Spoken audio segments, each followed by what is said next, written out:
Good morning student. सबसे पहले तो आपको 11th क्लास में आने के लिए बहुत बहुत बधाइयाँ। ठीक है, आप काफ़ी टाइम से आप सोच रहे होंगे कि हमारी पढ़ाई कब स्टार्ट होगी। चलो, आपकी पढ़ाई भी स्टार्ट करा दी गई है। अब तो कुछ नहीं, अब सबसे पहले हम नंबर्स पढ़ेंगे। तो काफ़ी बच्चे ऐसे होंगे जो नंबर्स को भूल गए होंगे। तो आज नंबर्स की क्लास में हम आपको काफ़ी टाइप के नंबर पढ़ाने वाला हूँ। जो बचेंगे वो कल की क्लास में आ जाएंगे। तो फर्स्ट नंबर होती है उसको बोलते हैं नेचुरल नंबर्स। कि आखिरकार ये नेचुरल नंबर्स होते क्या हैं। अब काफ़ी बच्चे तो यूँ कह बोल देते हैं कि सर ऐसे जो नंबर जो 1 से स्टार्ट हो वो हमारे नेचुरल कहलाते हैं। बिल्कुल वो भी सही है, लेकिन अब हमारी जो हमारी डेफिनेशन बनी वो क्या बनी? The numbers every countable numbers are called natural numbers.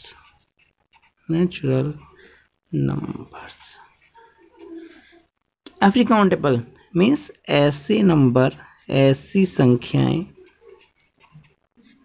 जिन्हें गिना जा सकता हो, गिना जा सके, वो हमारी क्या कहलाती हैं जी? प्राकृतिक संख्याएं कहलाती हैं। कौन सी संख्याएं कहलाती हैं? हमारी प्राकृतिक संख्याएं। काउंटेबल, अब छोटा बच्चा है, नर्सरी क्लास में है, तो वो क्या करते हैं कि जो नर्सरी क्लास में जो बच्चा होता है तो उसको काउंटिंग कहाँ से सिखाई जाती है?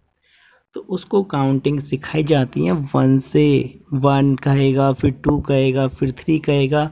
हो सकता है उसको कहाँ तक काउंटिंग सिखाई गई हो? 50 तक। मीन्स अभी उसको कहाँ तक गिनना आया? 50 तक। 50 से आगे भी हो सकता है उन्होंने कहाँ तक सिखा दी हो? एन हमें पता नहीं है, लेकिन ये एन को भी हम काउंट कर सकते हैं, मीन्स गिन सकते हैं।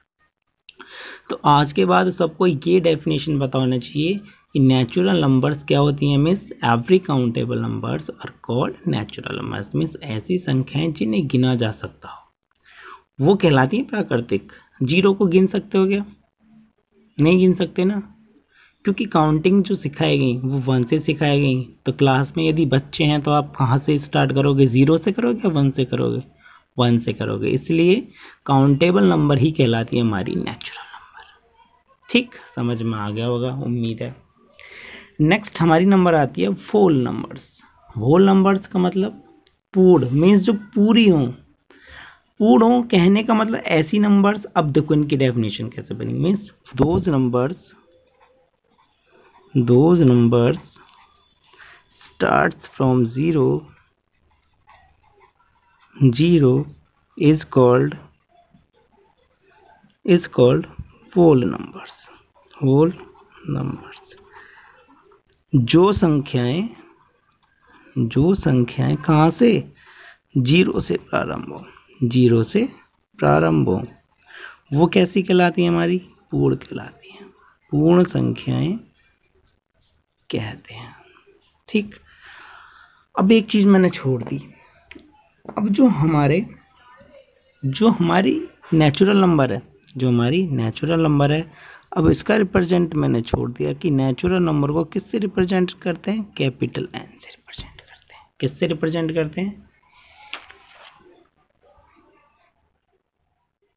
रिप्रेजेंट करते हैं? कैपिटल एन से रिप्रेजेंट करते हैं। ऐसे ही मीन्स अब इसको किससे रिप्रेजेंट करते हैं जी? इसको किससे रिप्रेजेंट करते हैं? इसको रिप्रेजेंट करते हैं डब्ल्यू से। किससे करते हैं? डब्ल्यू से। नेक्स्ट है इंटीजर्स। क्या है नेक्स्ट? इंटीजर्स। अब इंटीजर्स किसे कहते हैं जी? अब जो इंटीजर्स की डेफिनेशन बनकर आई वो क्या बन के आई? मीन्स दोज ऐसी होल नंबर्स जो प्लस की हों। all whole numbers which are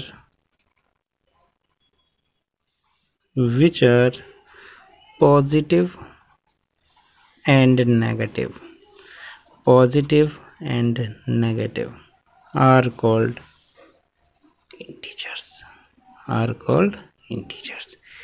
means ऐसी संख्याएं, ऐसी कौन सी संख्याएं होनी चाहिए? फोल नंबर्स की बात, ऐसी पूर्ण संख्याएं जो धनात्मक और ऋणात्मक दोनों, धनात्मक व ऋणात्मक हो, धनात्मक भी हों और वो ऋणात्मक हो। ऐसी पूर्ण संख्याएं जो धनात्मक हो और ऋणात्मक हो वो क्या कहलाएंगी? पूर्णांक कहलाएंगी। और इसको जो रिप्रेजेंट करते हैं, आई से रिप्रेजेंट करते हैं इंटीजर्स, जेड से रिप्रेजेंट करते हैं। ठीक है, अब कहीं कहीं हम ये भी यूज़ कर लेते हैं आई प्लस। आई प्लस का मतलब है धनात्मक, मीन्स पॉजिटिव इंटीजर्स। कहीं कहीं आई माइनस भी यूज़ कर लेते हैं। आई माइनस का मतलब है ऋणात्मक पूर्णांक।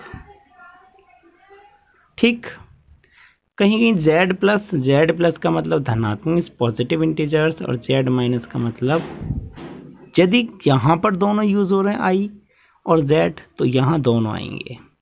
प्लस यूज़ हो रहा है तो प्लस वाली लेनी है, माइनस वाला यूज़ हो रहा है तो माइनस वाली लेनी है, याद रहेगा। ठीक, नेक्स्ट हमारी आती है नंबर्स रेशनल। चलो जी, रेशनल नंबर्स आपको पता होंगी, 10th क्लास से पढ़ के आए होगे। रेशनल इरेशनल को मैं कंडीशन लिखूँगा कि ऐसी नंबर्स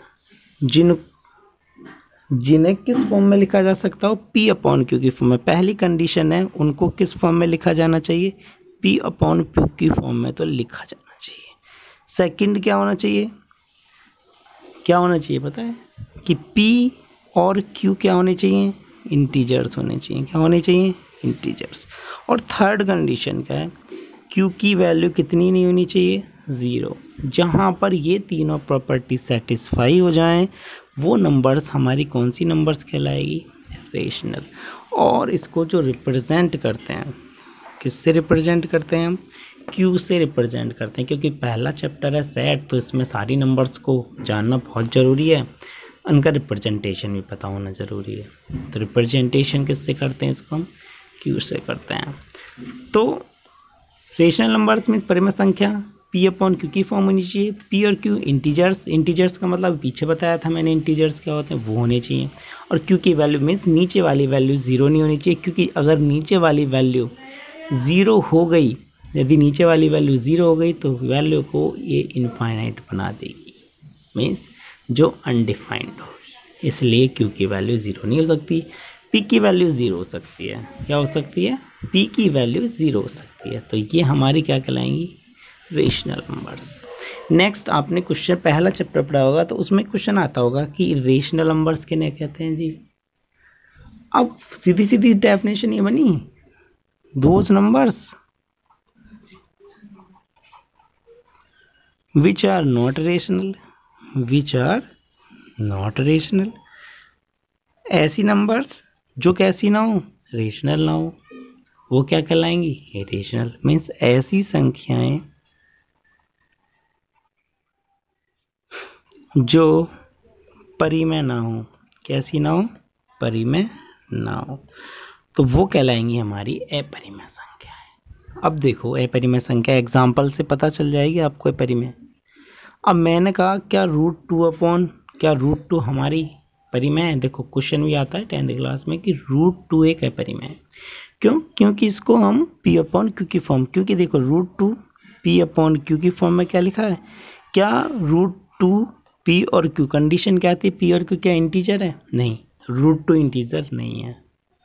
कहने का मतलब रूट को हम फाइंड नहीं कर सकते, √2 को। शायद आपने क्वेश्चन ये पिछले क्लासेस में पढ़ा हो। ठीक, जैसे √2, √3, √5 डॉट डॉट डॉट मीन्स ऐसी नंबर्स जिनका रूट हम फाइंड नहीं कर सकते एक एग्जैक्ट वैल्यू तक। ठीक, इनको ये भी बोल देते थे कि non repeating plus non terminating. Non repeating plus non terminating means ऐसी संख्याएं जब हम किसी नंबर्स का डिवाइड दें ना तो वो नंबर्स रिपीट हो बार बार, और ना ही टर्मिनेट मीन्स लास्ट तक चला जाएगा, लेकिन उसका भाग कभी पूरा नहीं जाएगा। इसका एग्जाम्पल आपको दे देता हूँ। उसका एग्जाम्पल है पाई, जिसकी वैल्यू कितनी होती है 22/7। हमेशा याद रखना पाई कैसी है, हमारी इर्रेशनल नंबर है। तो अभी तो आज की क्लास में मैंने आपको बस थोड़ी सी नंबर्स के बारे में पढ़ाया। अभी 2-3 टाइप की नंबर हैं, वो नेक्स्ट क्लास में पढ़ाए जाएंगे। ठीक है, आज के लिए इतना बहुत है। चाहो तो आप एक कॉपी बना सकते हो इन नंबर्स को लिखने के लिए, तो अच्छा रहेगा। ठीक।